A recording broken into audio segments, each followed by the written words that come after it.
You're watching GAB with ALisa on MetroCast Channel 10. Thanks so much for joining us. Today, we have a guest who is a visionary. Now, by definition, a visionary is someone who can see further ahead than where they are and can see things as they will be as opposed to things that are. Erin Lewis is our guest today on GAB with ALisa. We're going to take a quick break, and when we come back, we're going to let you into the mind of a visionary and hopefully encourage you to see things that can be for you as well. GAB with ALisa. We'll be right back. You're watching MetroCast Channel 10. Why smart people buy their used cars from Jack Fitzgerald. Reason number 1. The most important reason to buy a car from us is our 138-point inspection report. We check the car out thoroughly, and we put a copy of that report in your glove compartment so that you know as much about that car as we do before you buy it. Shop our entire used car inventory at fitzmall.com. And that's the Fitz way. There's just no better way to go. Changing times brings changing needs. That's why, for your convenience, Booth's Heating and Air have extended their service hours to 10 hours a day, Monday through Saturday, at regular service rates. Through rigorous training classes and courteous business practices, Booth's technicians always go above and beyond to provide you with award-winning customer service that you can trust. Booth's Heating and Air, serving the Southern Maryland area since 1993. You're watching GAB with ALisa on MetroCast Channel 10. Thanks so much for joining us. My guest today, Erin Lewis. So nice to see you. You too, ALisa. Now, I know that you've probably seen Erin's face or heard her name in the community. You are, of course, an insurance agent. Everybody knows that with State Farm. So your face is in all the appropriate places. But I want to talk to you a little bit about your background, because if people stop for a moment and they think about the billboards or they think about the advertisements with your face on it, you're very, very young to be in the position that you're in, which is not the whole point of our conversation today. You also do things that are so beyond your years for women your age and women that are coming up behind you to really make the world a better place. And these are all some of the things I want to talk about. Of course, you have an organization in the community for women and an organization for girls as well. So we'll talk about that in a little bit. But first of all, let's talk about you. You grew up here in St. Mary's County? I did, born and raised down in Valley Lake. Aw, and where'd you go to high school? I went to Leonardtown High School. Okay, great. So a homegrown girl with just visions and dreams for the ones coming up with and behind. Let's talk first of all about your women's organization that you have in the community. Yes, so that's the Dream Queen Association. Okay. It's been called lots of things in the past, but we've landed on that for now. And it's all about connecting positive, passionate, purpose-filled women together in community so they can live their dreams. I love that, the Dream Queen Association. Now, you don't stop at just supporting your peers and your colleagues. You also have an organization which you've started up for teen girls, right? Absolutely, which is the Gals Lead Teen program that we do right now twice a year down here in Southern Maryland. And it's awesome.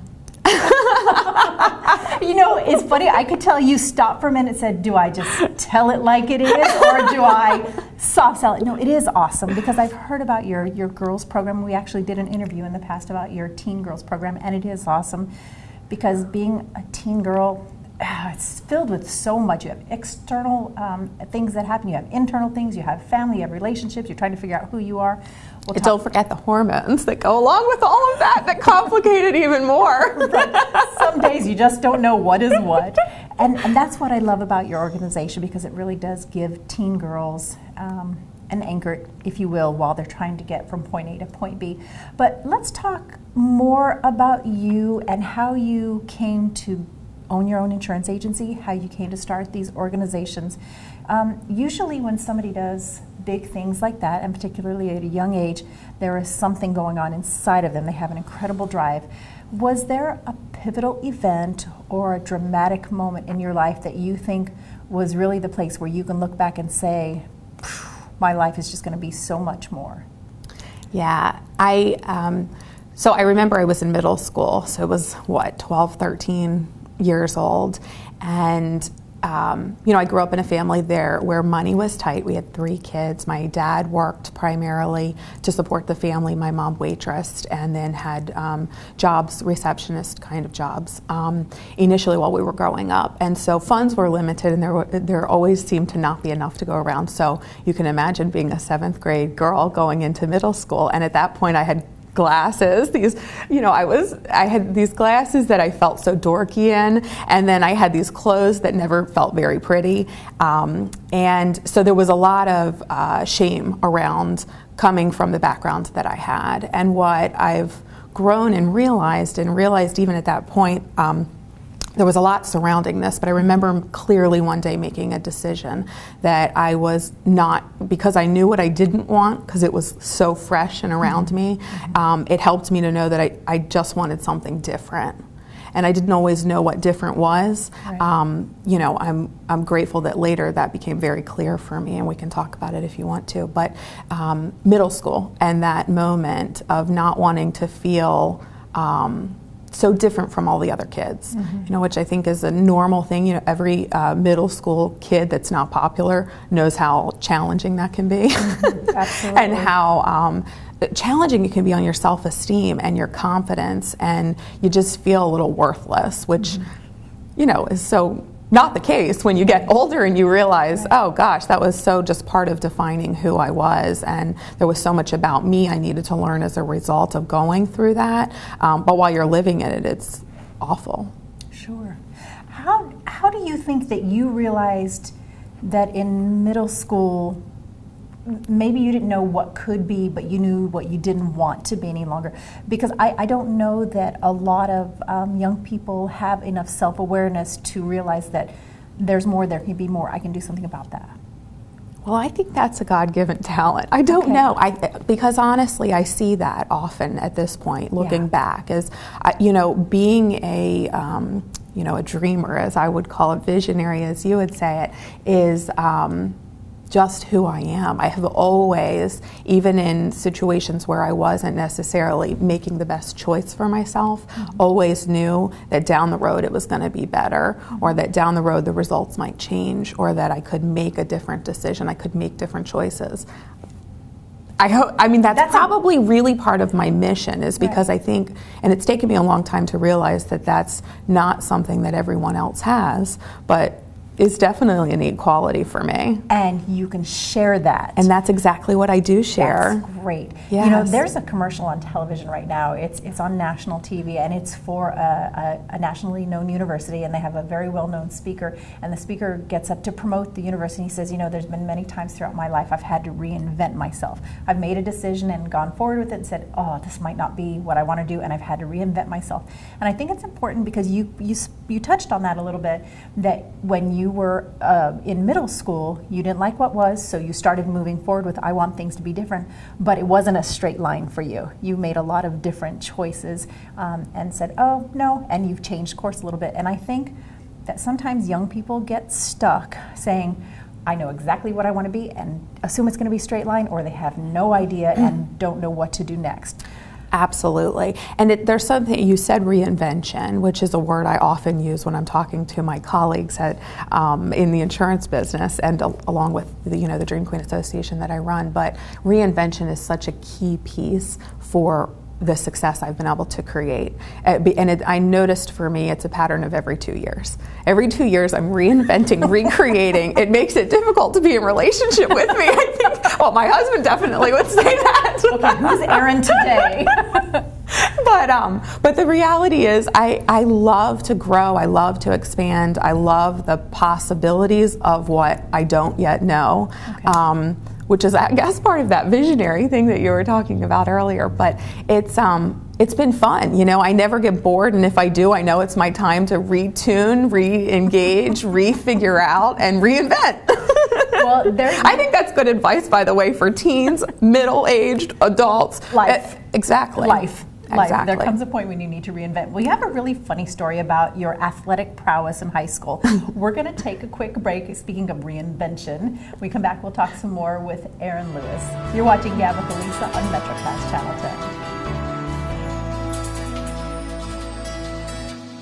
10. Life is a journey, Every day is a chance to do more, and be better. Hi, I'm Dawn Campbell.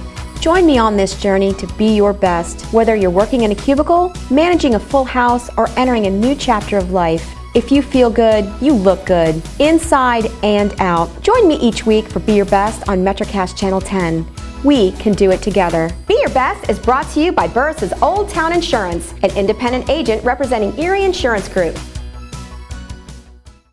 You're watching GAB with ALisa on MetroCast Channel 10. Thanks so much for joining us. We have such a fun guest and a great story today as we talk to Erin Lewis, a visionary, and as we recently discovered, a reinventor. I thought inventor was the word, but you're a reinventor because you've really reinvented your life starting in middle school and going forward. You have a hilarious story about when you were in high school and you decided you were going to play in athletics. Yeah, so I tried out for field hockey. I had never played sports before. Okay. It's funny because I'm the oldest of three girls. So my middle sister was very athletic. My parents always said, well, you're really smart. She's really athletic.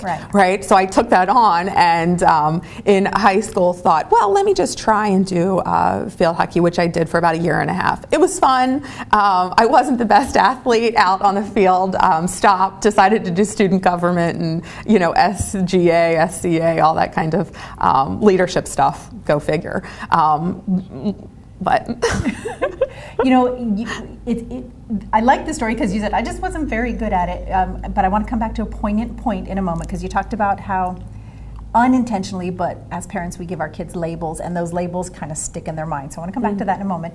But then you went off to college at St. Mary's College, and you had decided you were going to be a marine biologist. Yes, of course. Doesn't every girl want to swim with dolphins when she's in high school or younger? And so it's funny. So I started I knew the first class I wanted to take was biology. Of course, it was my 8 a.m. first semester class, first day of college. I show up in the biology room, and within a couple of weeks, we had our first exam, and I realized right off the bat, this is no go for me. This is not my cup of tea. So I realized if I made enough money, I could swim with the dolphins whenever I wanted, and I quickly switched to economics, which was the closest thing St. Mary's College had to a business degree. Okay. And like in true Erin fashion, I got bored after a year of that class, right? So I switched to political science and studied international, wanted to save the world, the babies and everything else, and studied abroad my junior year of college, and when I came back I had equal credits economics, equal credits political science, and decided to get a double degree in both. Wow! See, that's a great story to show to young people that are coming up to say, sometimes you think you want to do this, and then the world changes and you want to do this, and then I changed my mind and you want to do this, but you still made it all work out together. Now, the poignant story that I wanted to come back to is, you mentioned that you didn't have a lot when you were growing up. Then you mentioned that you kind of had a self-imposed label of you're the smart one as opposed to the athletic one.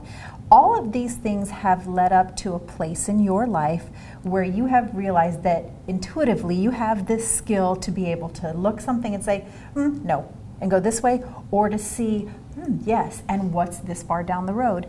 And it's something that you are trying to share with girls in the community through Gals Lead. Briefly, give me an overview of the organization, and then let's talk about what you share with teen girls. So the teen program's a 2-day program that takes place over a weekend, and there's 4 different segments.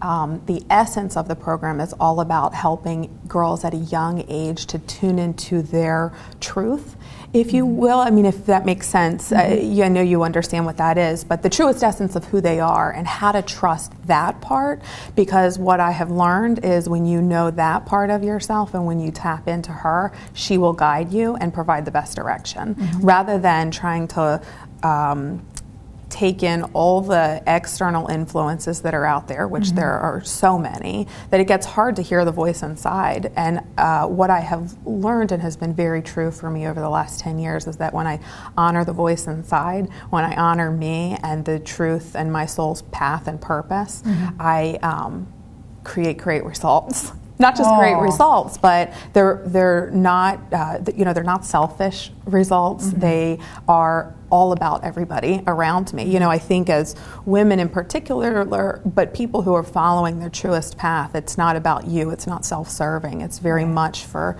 the greater good of the community. And I'm definitely a person who feels like making a difference and changing the world is what I'm here to do. You know, how in middle school I remember thinking the same thing, but I thought, I'm from St. Mary's County in this little teeny town without, in that time, didn't feel like a big opportunity for me. How do I take that, change it, and create this life that I really know is possible? Which is really interesting because that shows your perspective and how your perspective has changed as you have gotten older, and something that you share with the girls. An interesting story from my perspective, which I think is wonderful to be able to talk to you about this because you have the same kind of thing, is for the longest time in my life, I would talk to somebody and I'd think, oh my gosh, that's great, I'd like to do that. An engineer from the base.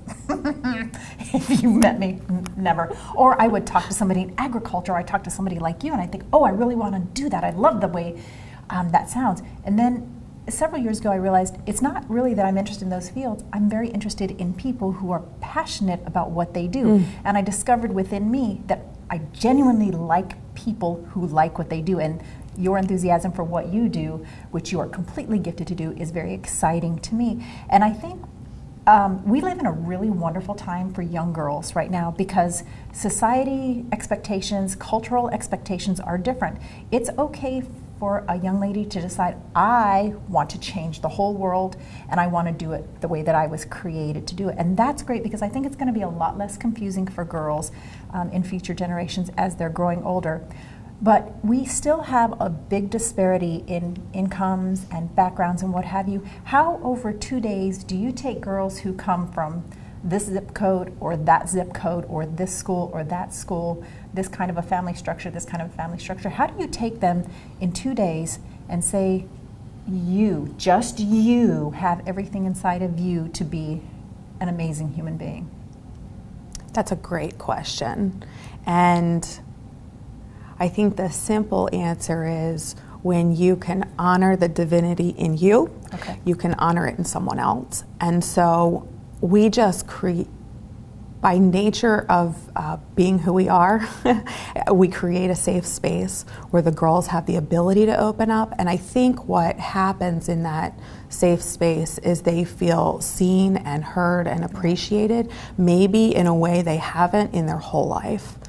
And when you get seen, heard, and appreciated to be who you are, which we create lots of opportunities to do that throughout the 2 days, you begin to recognize that the feeling is different. And when you recognize the feeling is different, you can say, I get me in this situation, and I can, it's not about you versus me, it's not this competition, it's not these fake walls that we all put up, but it's really, we break down all those barriers, because at the end of the day, we're all very much alike. We are. Very much more alike than we are different. I remember learning that lesson when I studied abroad in Italy, and you couldn't speak the language, and the stores there was no Walmart around. You had to go to the butcher to get your food. And I remember looking in the eyes of people and recognizing a smile is a smile anywhere in the world. Sadness is sadness anywhere in the world, whether you can speak the language or not, whether you can understand how to communicate with somebody. But people are people, and I think what we do uniquely in that course is create that safe space for them to open up. So I love that. Very simple answer, but very profound answer. We're going to take a quick break, but when we come back, I want to talk about your women's organization. I do not know how you have time in a day to run a business and to have two separate, distinct organizations to support women of every age and across every barrier. But we're going to see if we can figure that out. So when we come back, we'll talk about being a dream queen. You're watching GAB with ALisa with Erin. We'll be back in a moment on MetroCast Channel 10. Everybody knows Jeep is an American icon. It's fun on the road, off the road, to take you anywhere you want to go. Here at Fitzgerald, we have all the Jeep Chrysler models and our low posted price. There's no hassle, no haggle buying a car here. It's fun. Plus, it's backed up with Fitzway service. Get 0% APR financing on almost every new 2015 Chrysler, Dodge, and Jeep. Treat yourself to an American icon. That's the Fitzway. There's just no better way to go. Changing times brings changing needs. That's why, for your convenience, Booth's Heating and Air have extended their service hours to 10 hours a day, Monday through Saturday, at regular service rates. Through rigorous training classes and courteous business practices, Booth's technicians always go above and beyond to provide you with award-winning customer service that you can trust. Booth's Heating and Air, serving the Southern Maryland area since 1993. You're watching GAB with ALisa on MetroCast Channel 10. Thanks so much for joining us. Such a fun interview and conversation with Erin Lewis as we've been talking about girls in our community and the organization you have for them. But you also have an organization for women in the community. It's called your Dream Queens. I love the name of that. It's got enough strength in it, but it's got enough pizzazz as well that really just women gravitate to that. In a nutshell, what is a Dream Queen? So, that's a great question. Thank you for asking, because it's not about me. You know, everybody says yourdreamqueen.com is the website you go to, but it's not about me. It's about the brilliance in every woman, really, and her reclaiming herself and her essence and what's fabulous and amazing about every woman. And I could point it out. I mean, I guess I have a unique gift for that. But you know, it started almost 3 years ago now. I had been in my business at that point for almost 5 years. I wanted a passionate, positive, purpose-filled group of women to be around, and there wasn't anything that existed like that in St. Mary's County at the time. And so I, you know, being me, I would go and create it if it didn't exist. And so I grabbed 12 women that I knew who were passionate about what they were doing, and I said, let's go to lunch. And we met, and you know, it's blossomed and grown into something I never could have imagined. And the sisterhood that has been created out of that organization is amazing. And it's led to opportunities to do seminars and do coaching and consulting and a whole number of things that women need. But for the most part, it's a networking group. Now, if you were to look down the road, because as we've discussed, you're a visionary, you have reinvented yourself from the time you were in middle school, when you were in high school, and as an adult. And one of the reinventing tools that you have put into play, which I think is so important, because I think sometimes people, not just women, but people don't remember to utilize, is to look at something with a different perspective. And you have changed your perspective on the way your childhood was, because when you mentioned that when you were growing up, you didn't have a lot of money. And when you are living in that and you are a child, it's hard because all of your friends, big houses and cars and this and that and the other, what have you, and it's hard when you're a child. And if you don't remember as an adult to look back through adult eyes, then all you have is this perception. So I want to ask you a two-part question. Number one, what is a way that you would encourage people that are in a rough place now to do when they get out of that rough place to reframe the way they look at it? And then my second question is, because that's looking back, looking forward, where do you see all that you're doing going? So first of all, what would you say to people to encourage them when they look back on hard times in their life?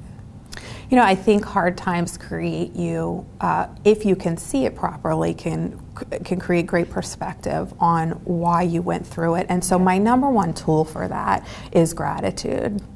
Because when you can be grateful for what happened and you can look at it differently, and sometimes that requires somebody else's help. You know, I have worked with numerous coaches over the years. I have been to so many personal growth and development seminars and continually do that work because I love it. I feel like that's part of growing and expanding and becoming all that you can be. But being able to look back with gratitude and reframe the situation allows you to see it so totally differently. Great. Now, looking forward, what do you hope to accomplish in 5 years, 10 years, and 25 years? Specifically with your Gals Lead for Teen Girls, and specifically for your Dream Queens with your colleagues and women. Yeah, so the teen program, I hope, is a national program. My vision is that it's a national program operating in communities across the country, because can you imagine a world where every teen girl embraces who she is today so that she can blossom into the passionate, purpose-filled woman of tomorrow? I mean, the world would look so different if we got this at a young age, at such a young age. I mean, the possibilities are just endless. I look at my age now and I can't believe sometimes all that's been accomplished accomplished, and I would think it's not there that much, but relative, it's relative. So being able to give them the tools is so cool and important. On the Dream Queen front, I think women, whatever age you are and whatever time you are on the path that you're in, when you can recognize the same thing, it's never too late. Absolutely. And I've worked with women of all ages, and I guess one of my favorite quotes around that is it's never too late to become who you were born to be. Absolutely. And so that's the reason for really the Dream Queen Association, is because I don't want to miss anyone, but there's the cool thing about women is the collaboration and the mutual support, inclusiveness, yes, and the willingness to really share life experiences and stories. And I think probably hundreds of years ago they did this more often, but in our fast-paced society of communication and all of the different various aspects feeding for our attention, competing for our attention rather, we lose sight of that, ability to really connect and relate. So I don't know where it goes from here. A year from now, it's funny as a visionary. 2 years. That's right. That's right. It's the Erin Lewis reinvented every 2 years. I have one other question. Yes. And this is just it's deep, and it's. Have you gotten to swim with dolphins yet? Yes, I did. Did you really? Yes, I did. If you didn't see the first segment, Erin talked about how wanting to become a marine biologist because she wanted to swim with dolphins, and then realizing, yeah, no thank you. But one day she was going to make enough money so she could go swim with dolphins, so you've gotten to do that. Yes. So all dreams come true if you just focus on that. Well, Erin, there is so much more to your story. I won't give away numbers, but you're in your young 30s, and there's so many years ahead of you and so much more to your story. Hopefully we can have you back again. And thank you for all that you do in our community. I do love this community so much because there are so many people out there, kind of unsung heroes, but they have this passion and this drive and this vision to really change not only our community but the world at large, and you're really doing that. Thank you. It's been a pleasure. Thanks for joining us today on GAB with ALisa. Erin Lewis. We'll see you next time. You're watching MetroCast Channel 10.